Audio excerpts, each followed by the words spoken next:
Bom, hoje vamos dar início à doutrina da oração. Toda a Bíblia, ela traz para a gente doutrina. Tudo é uma doutrina, é um ensino. A Bíblia vem nos ensinar como que a gente deve viver em todas as áreas da vida. Tá? E oração é uma doutrina, é uma prática cristã. Né? Quando Paulo escrevia para Timóteo, ele falava, ensine com toda a doutrina. Então, a oração também é uma doutrina. Nós temos que saber como orar. E a Bíblia nos ensina como nós devemos orar. Tá? Orar corretamente. Ok? Aqui o versículo em destaque é: vigie e ore para que não caia em tentação. O espírito está pronto, mas a carne é fraca. Aqui é Jesus falando com os discípulos que ele levou até o Getsêmani. E quando ele voltou, os discípulos estavam dormindo. Então aqui ele dá um ensinamento grande para a gente, que é o quê? Vigie e orem, para que não caia em tentação. O espírito está pronto, o nosso espírito está pronto para ser remido. Mas a carne é fraca. Se você se colocar em tentação, você vai cair, você vai pecar. Como que você faz para não cair, não se colocar em tentação? Vigiando e orando. Ok?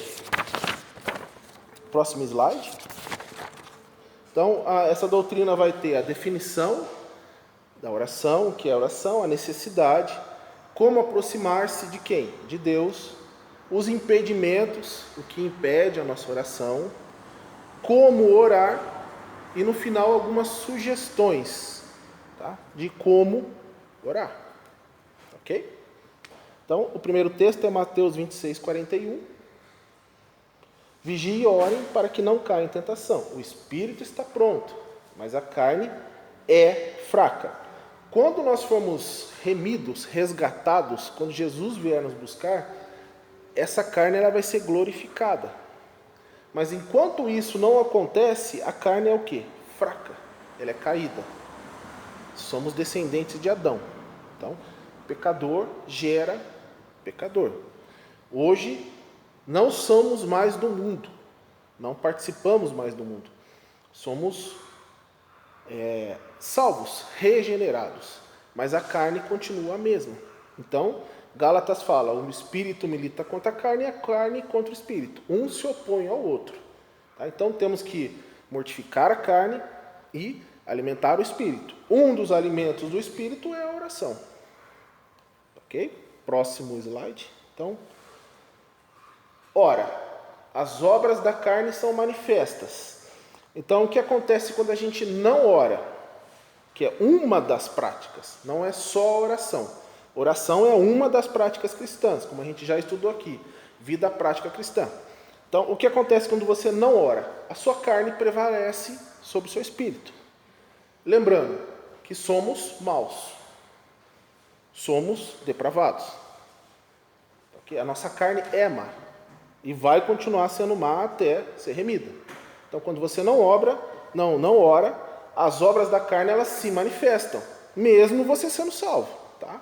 Então, é imoralidade sexual, impureza, a libertinagem, a idolatria e feitiçaria, tá?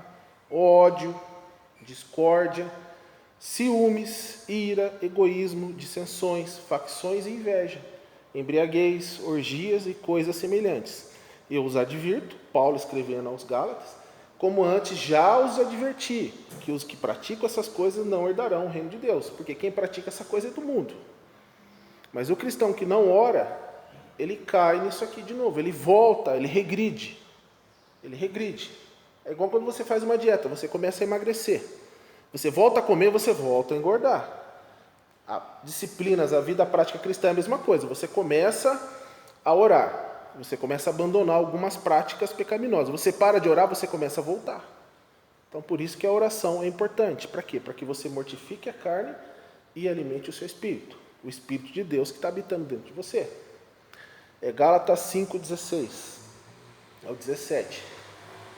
Por isso digo, vivam pelo Espírito.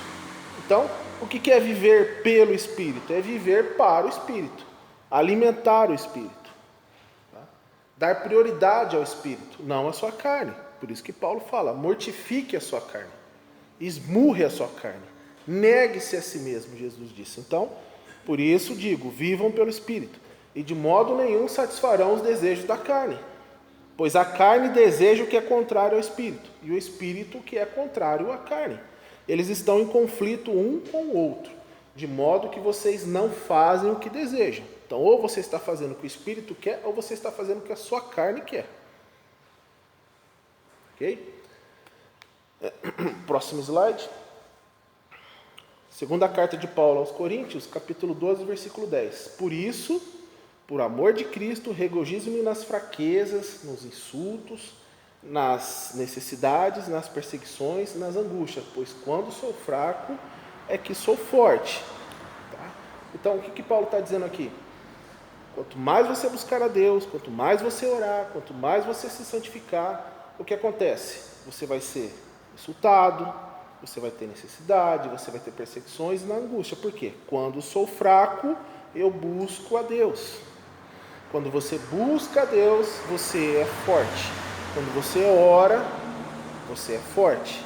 Quando você não ora, você pensa que é forte no braço, mas não é. E aí o diabo entra, trabalha e te derruba. Ok? Então, quando sou fraco é que sou forte. Então, se estamos passando fraquezas, insultos, necessidades, perseguições, angústias, é quando você pensa que você está fraco, é quando você está mais forte, é quando você ora, você busca. Ok? Então, somente aqueles que oram em meio dos soluços e suspiros da raça humana é que oram com poder e prevalecente.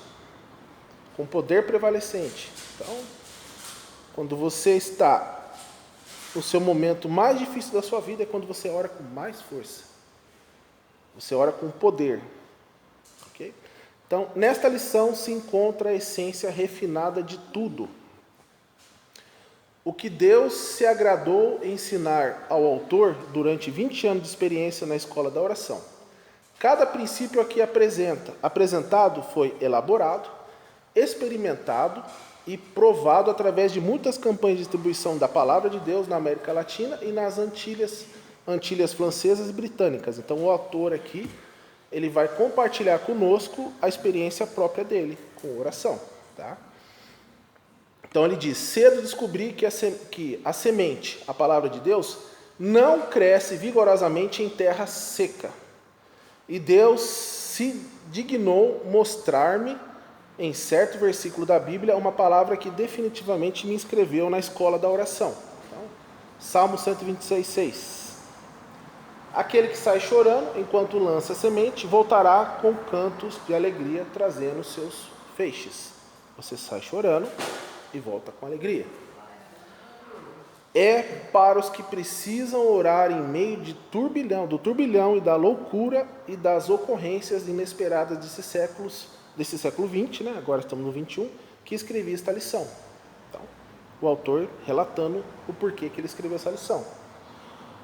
Romanos capítulo 8, versículo 26. Da mesma forma o Espírito nos ajuda em nossa fraqueza, pois não sabemos como orar, mas o próprio Espírito intercede por nós com gemidos inexprimíveis. Tá?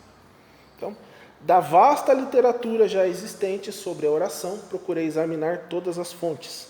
Entretanto, a maior parte desses princípios descobri pessoalmente, em horas gloriosas de madrugada, quando o melhor de todos os mestres, o Espírito Santo, inesperadamente me iluminava a compreensão da palavra de Deus.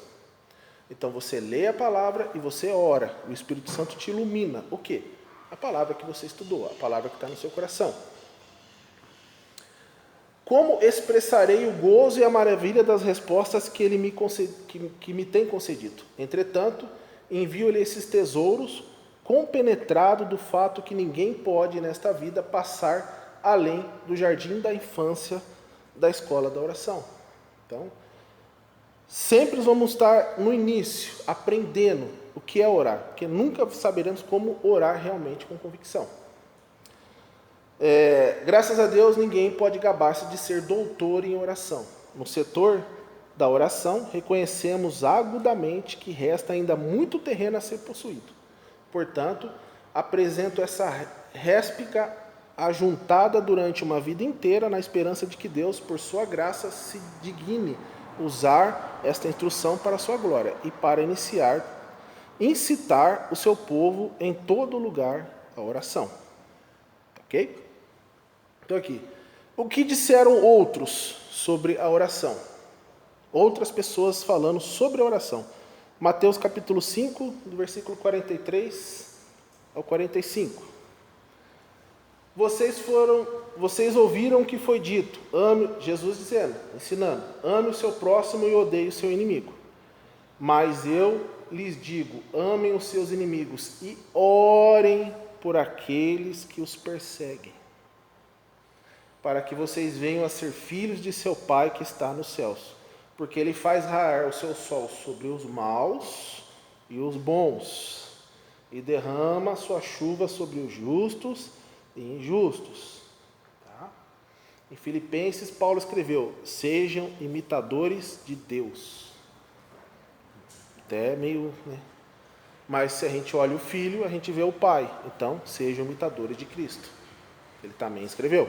Então, se Deus faz raiar o sol sobre os maus e os bons, vamos orar pelos maus e pelos bons. Então, orem por aqueles que os perseguem. Ok? Então, os homens podem desprezar os nossos apelos, rejeitar as nossas mensagens, opor-se aos nossos argumentos, fazer pouco caso da nossa pessoa, mas eles não têm defesas contra as nossas orações. Ok? Então você pode pregar, você pode dar o exemplo, você pode argumentar, ele se defende. A pessoa, o ímpio, se defende de tudo. Mas contra as orações ele não tem defesa nenhuma. Tá? Então orem por aqueles que os perseguem. Lucas capítulo 11, versículo 1. Certo dia Jesus estava orando em determinado lugar. Tendo terminado, um dos seus discípulos lhe disse, Senhor, ensina-nos a orar, como João, ali é João Batista, ensinou aos discípulos dele. Então, aqui o autor diz, antes, prefiro ensinar um homem a orar do que 10 homens a pregar. Então, aqui que os discípulos pediram para Cristo, nos ensine a orar. Por quê? Por que isso aqui está na Bíblia? Foi à toa que o Espírito Santo inspirou Lucas a escrever isso aqui? Não. É o que Deus queria que estivesse ali. Então, é melhor você aprender a orar do que pregar. Tá? Daniel capítulo 10, do versículo 12 ao 13. E ele prosseguiu. Não tenha medo, Daniel.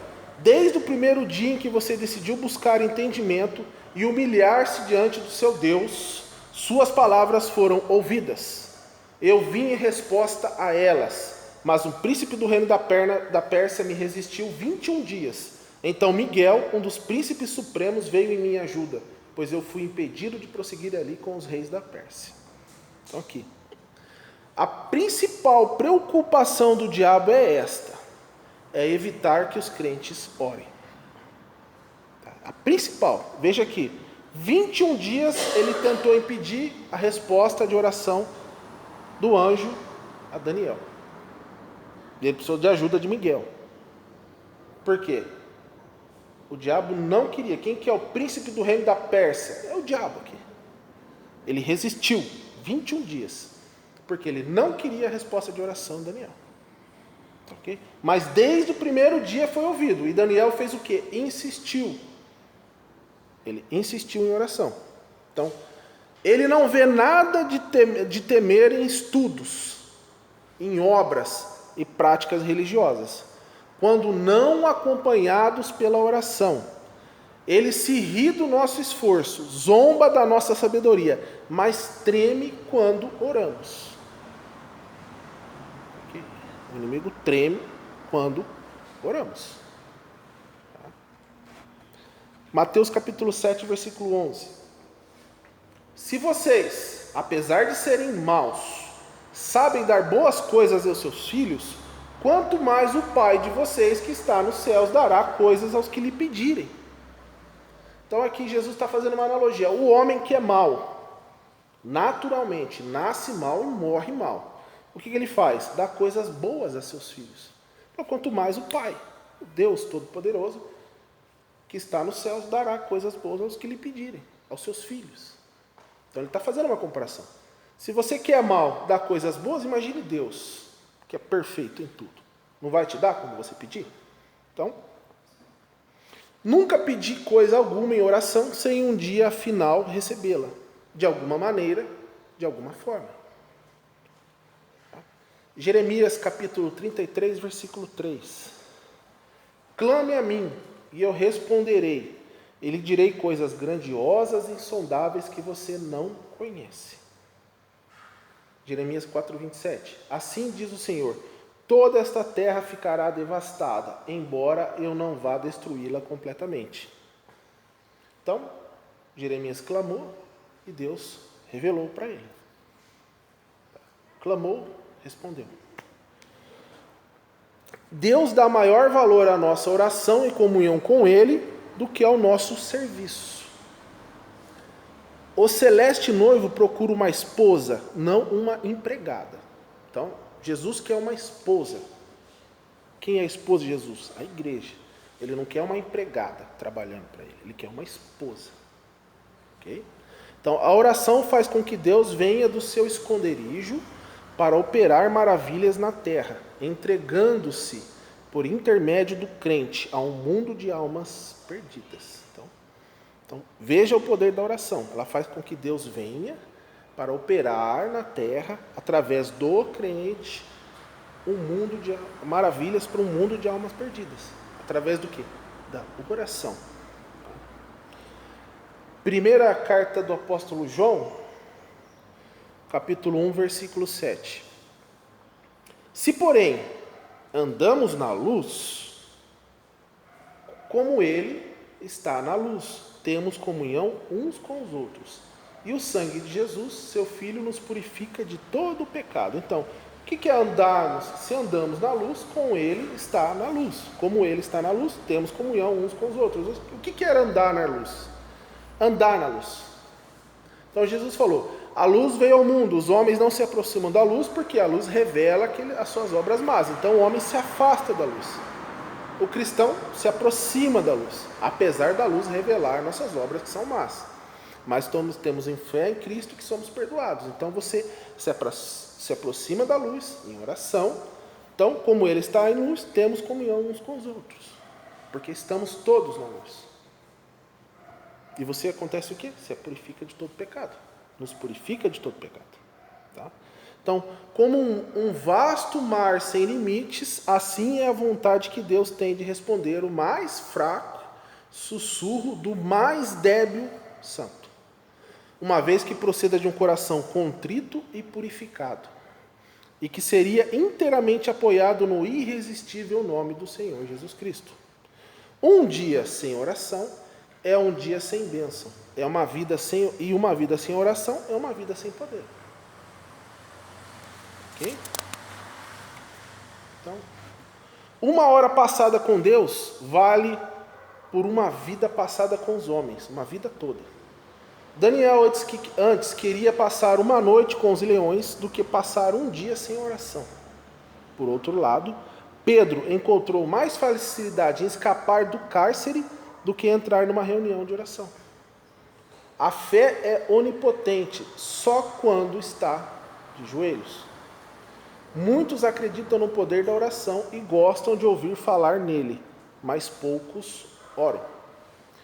O evangelho progride a passos lentos e tímidos, quando os crentes deixam de se entregar, cedo, tarde e prolongadamente à oração.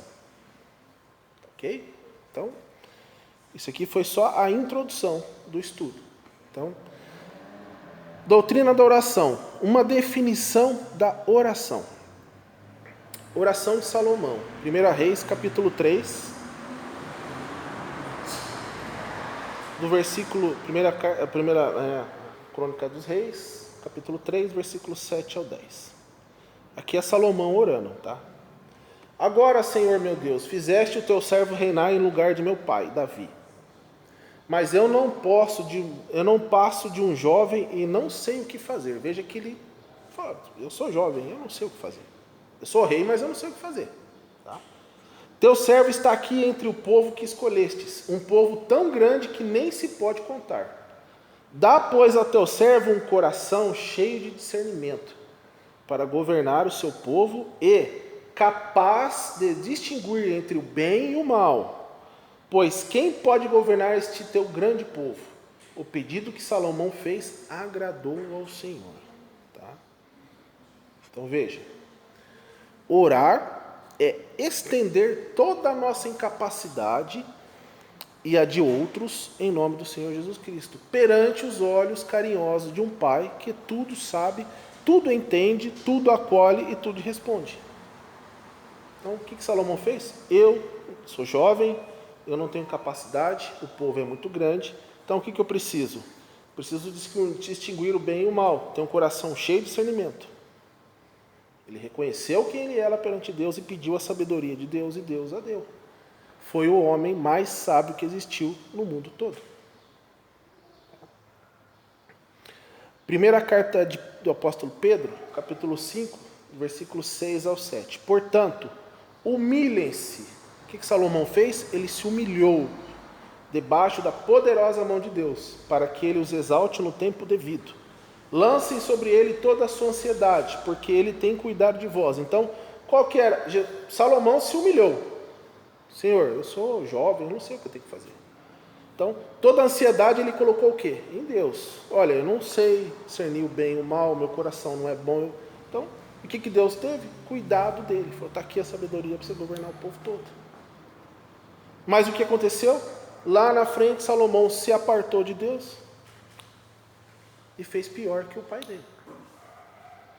Tá? Então, a oração é a respiração e o sussurro do espírito humano por Deus.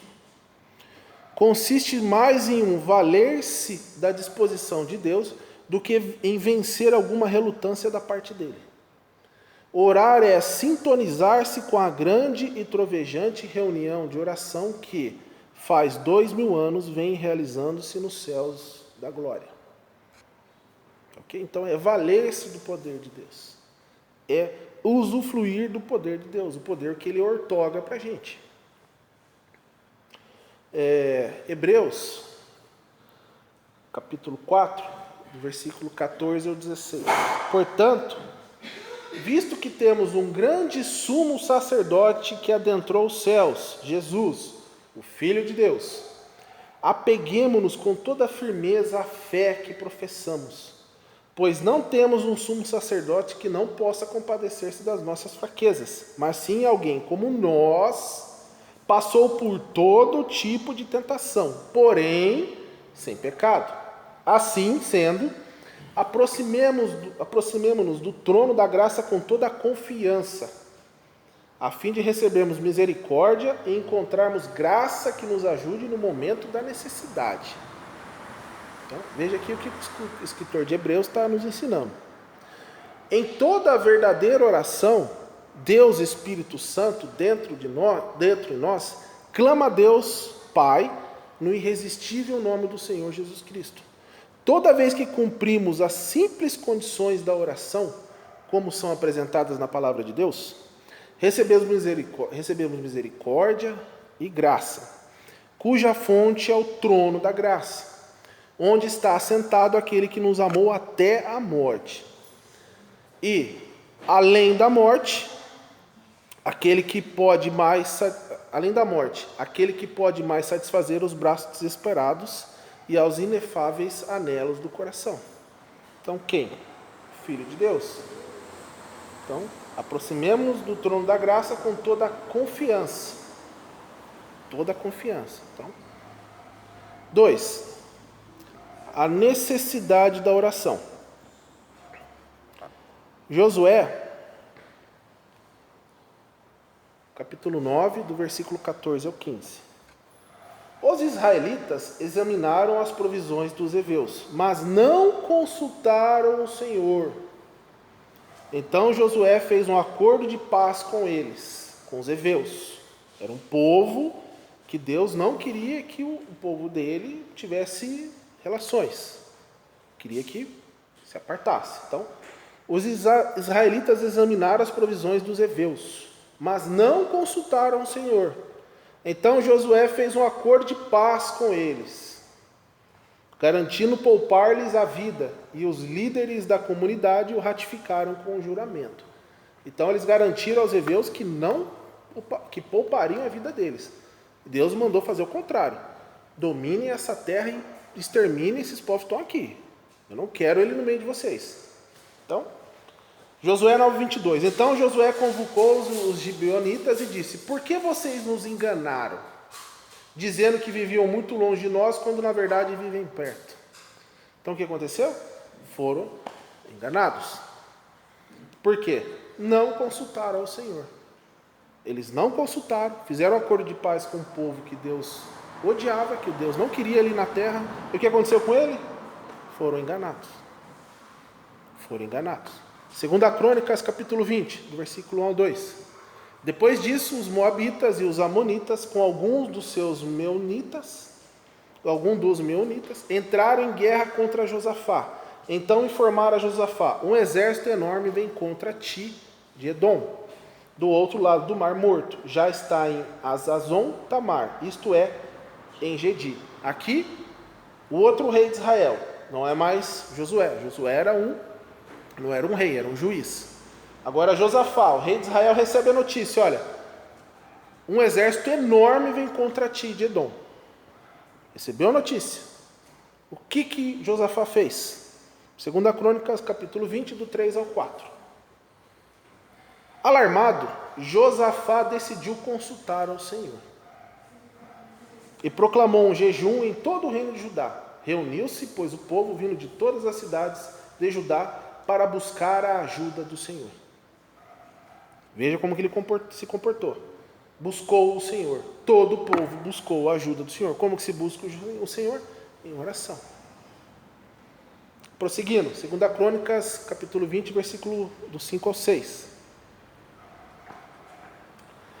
Então, Josafá levantou-se na assembleia de Judá e de Jerusalém, no templo do Senhor, na frente do pátio, e orou: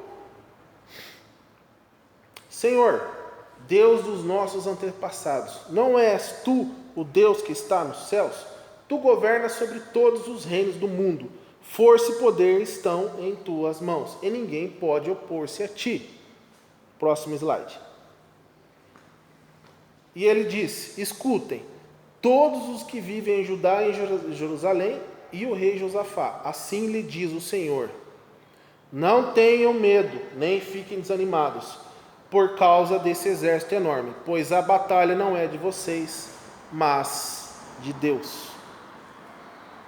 Então, a razão de todo... Agora tem mais um, né? 20:30. E o reino de Josafá manteve-se em paz, pois o seu Deus lhe concedeu paz em todas as suas fronteiras. Então veja a diferença do que Josué fez e do que Josafá fez. Então mesmo Josué deu uma pisadinha na bola. Não consultou o Senhor, e naquela questão ali ele foi enganado. E veja Josafá. Então, a razão de todo fracasso é a falta de oração. A razão de todo fracasso. Para verificar isso, basta estudar a vida de Saul no Velho Testamento e Judas Iscariotes no Novo. Esses não tinham o hábito de orar. E gostaríamos de perguntar: porventura, orou Adão, orou Eva, quando dele se aproximou a serpente do Éden? Não. Porventura, orou Abraão antes de tomar por mulher Agar, ou antes de descer ao Egito? Não. Atos capítulo 15, do versículo 36 ao 41. Algum tempo depois, Paulo disse a Barnabé: voltemos para visitar os irmãos em todas as cidades onde pregamos a palavra do Senhor, para ver como estão indo. Barnabé queria levar João, também chamado Marcos, mas Paulo não achava prudente levá-lo, pois ele, abandonando-os na Panfilha, não permanecera com eles no trabalho. Tiveram um desentendimento tão sério que se separaram. Barnabé, levando consigo Marcos, navegou para Chipre, Mas Paulo escolheu Silas e partiu, encomendado pelos irmãos à graça do Senhor. Passou então pela Síria e pela Sicília, fortalecendo as igrejas. Então, orou o apóstolo Paulo antes da desavença com Barnabé a respeito de João Marcos? Não. Não orou.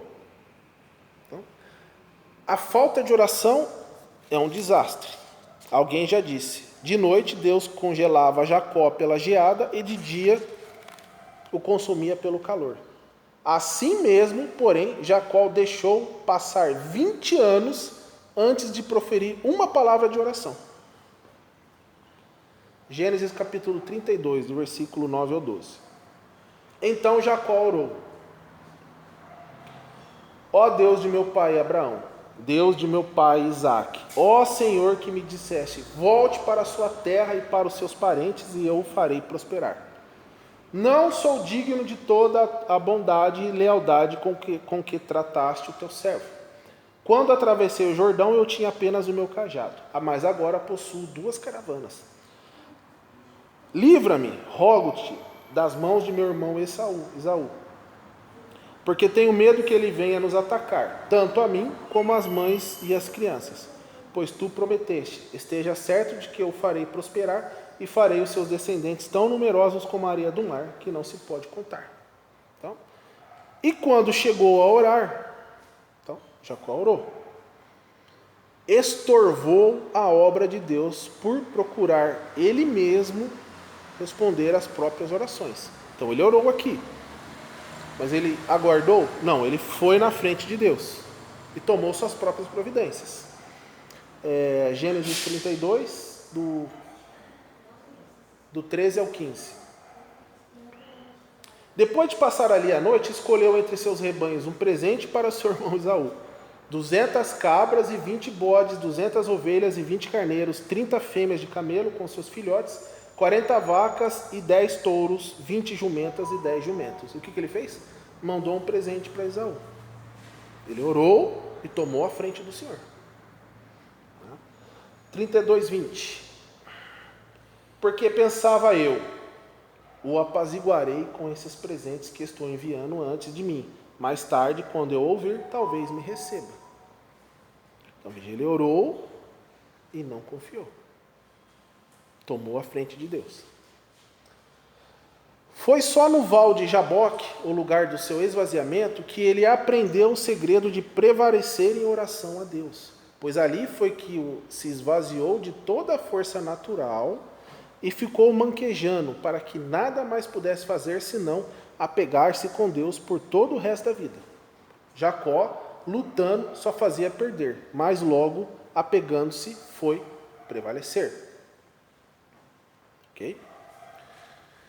Segundo livro de Samuel, capítulo 11, versículo 1. Na primavera, época em que os reis saíam para a guerra, Davi enviou para a batalha Joabe com seus oficiais e todo o exército de Israel. E eles derrotaram os amonitas e cercaram Rabá. Mas Davi permaneceu em Jerusalém sem fazer nada. Ele não foi para a guerra, ele era o rei, ele tinha que estar lá, à frente do exército. Não foi. Mandou e ficou em casa. Então, mandou fazendo o serviço dele e ficou em casa de bobeira. Então, a grande tragédia da vida de Davi sobreveio quando ele passeava sem oração no terraço da casa e avistou a Batseba.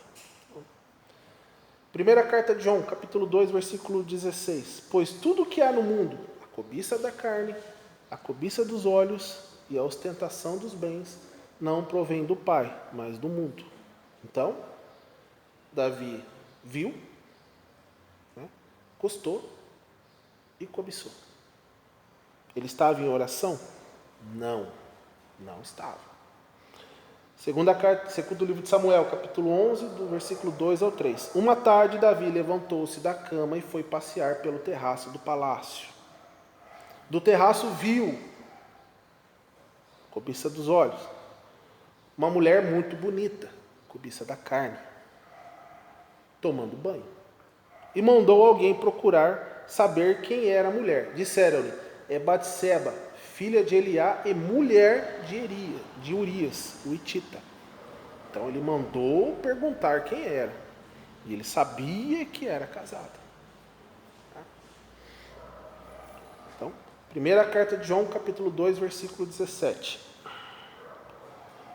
O mundo e a sua cobiça passam, mas aquele que faz a vontade de Deus permanece para sempre. Davi ali fez a vontade de quem? A vontade dele, não a de Deus. E ele pagou um preço caro. Deixou de ser filho de Deus? Não. Deixou de entrar no reino de Deus? Não. Mas sofreu bastante. E está relatado na Bíblia um exemplo de que nós não devemos fazer. Não devemos fazer. Tá? Então, primeira carta de João, capítulo 2, versículo 20, anterior. Mas vocês têm uma unção que procede do santo, e todos vocês têm o conhecimento. Todos nós temos o conhecimento. Ninguém pode dizer que não sabia o que estava fazendo. Temos o conhecimento. Tá? Davi não podia falar que não sabia o que estava fazendo. Ele sabia o que ele fez consciente. Tá? Então, em tempos de cuidado e dor, refúgio tenho o meu Senhor. Vencendo o ardil e a tentação, bendigo a hora de oração. Então, quando, ao lugar que se dava a oração na igreja primitiva, querendo verificar se aqueles crentes deixavam outra coisa qualquer substituir a oração. Então, vamos verificar como que era a igreja primitiva, as primeiras igrejas. O que eles faziam com a hora da oração? Atos capítulo 6, versículo 2 ao 4. Por isso os 12 reuniram todos os discípulos e disseram: não é certo negligenciarmos o ministério da palavra de Deus a fim de servir às mesas. Irmãos, escolham dentre vocês 7 homens de bom testemunho, cheios do espírito e de sabedoria. Passaremos a eles esta tarefa e nos dedicaremos à oração e ao ministério da palavra. Então ali eles não estavam dando conta de servir os irmãos. Então foram chamados os diáconos para servir os irmãos. Por quê? Eles tinham que se dedicar à oração. Então a oração era mais importante do que eles pararem a oração para servir os irmãos.